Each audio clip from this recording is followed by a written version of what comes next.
Good morning and welcome to Barbaras Bulletin. I'm your host Barbara. It's great to have you joining us today as we bring you the latest news from around the world. As we begin this new day, let's take a look at some of the top stories that are making headlines. First up, we have some exciting news from Japan, where the Osaka Expo has just exceeded its break-even point in terms of visitor numbers. This is a significant milestone for the event, which has been showcasing the best of Japanese innovation and culture to visitors from all over the world. According to reports, the expo has attracted a large number of attendees, with many more expected to visit before it closes.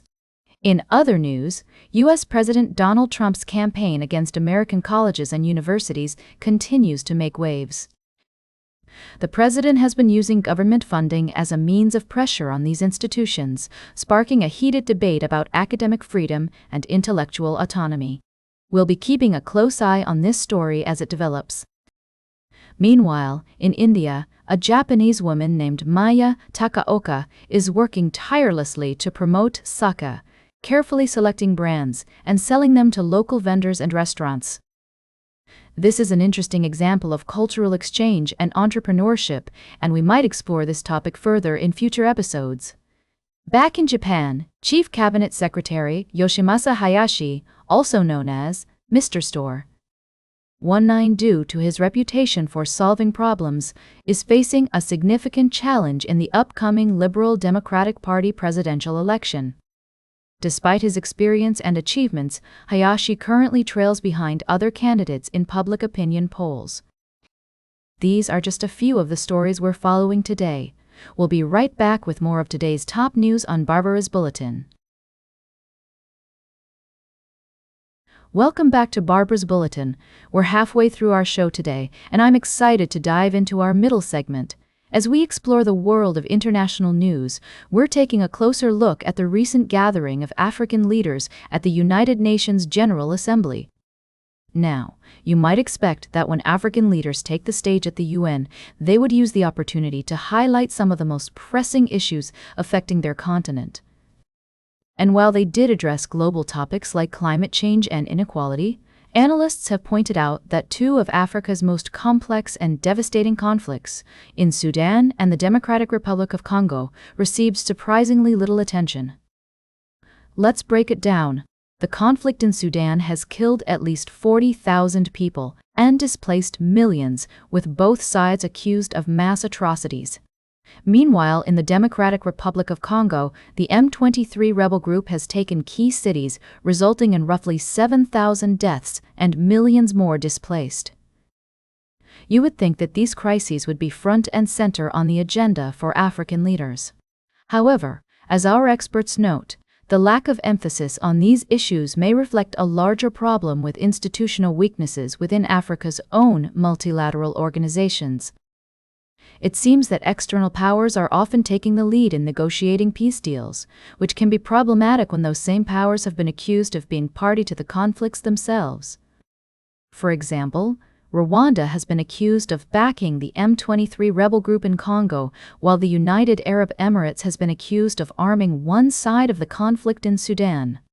It's a complex web of interests and alliances that makes finding a peaceful resolution all the more challenging. Now, I want to be clear, this isn't about placing blame or criticizing African leaders for not doing enough. Rather, it's about acknowledging the complexities of these conflicts and the need for a more nuanced approach to resolving them. By examining the role of external powers and the limitations of Africa's own institutions, we can better understand what's needed to bring peace and stability to these regions. As we continue to follow these developments, we'll be keeping a close eye on the efforts of African leaders, international organizations, and external powers to address these conflicts. It's a story that's far from over, and one that requires ongoing attention and engagement from all of us. Stay tuned for our final story of the day, right here on Barbara's Bulletin. Welcome back to Barbara's Bulletin. As we wrap up today's show, I'd like to bring you a couple of interesting stories from the world of sports and aviation. Firstly, in the world of football, French midfielder Florian Thauvin has received a preliminary call-up to the France national team for their upcoming internationals against Azerbaijan and Iceland. This could potentially be Thauvin's first appearance in a France squad since June 2019, when he scored his only international goal against Andorra. Thauvin has been impressive this season with Racing Club de Lens, scoring twice and becoming a key attacking player under Pierre Sage. Moving on to aviation news, an appeal trial against Air France and Airbus has begun in connection with the 209 crash of flight AF447 from Rio to Paris. The crash resulted in the loss of all 28 lives on board, and this trial is a significant development in the ongoing investigation into the cause of the accident. Both Air France and Airbus are facing charges related to the crash, and the trial is expected to shed more light on the circumstances surrounding this tragic event.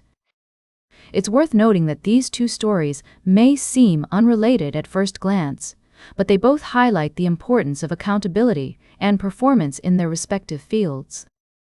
In sports, athletes like Thauvin must continually prove themselves to earn a spot on national teams, while in aviation, companies like Air France and Airbus must prioritize safety and adhere to strict regulations to prevent accidents.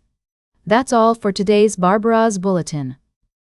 Remember to like, share, and subscribe, and until next time, stay engaged.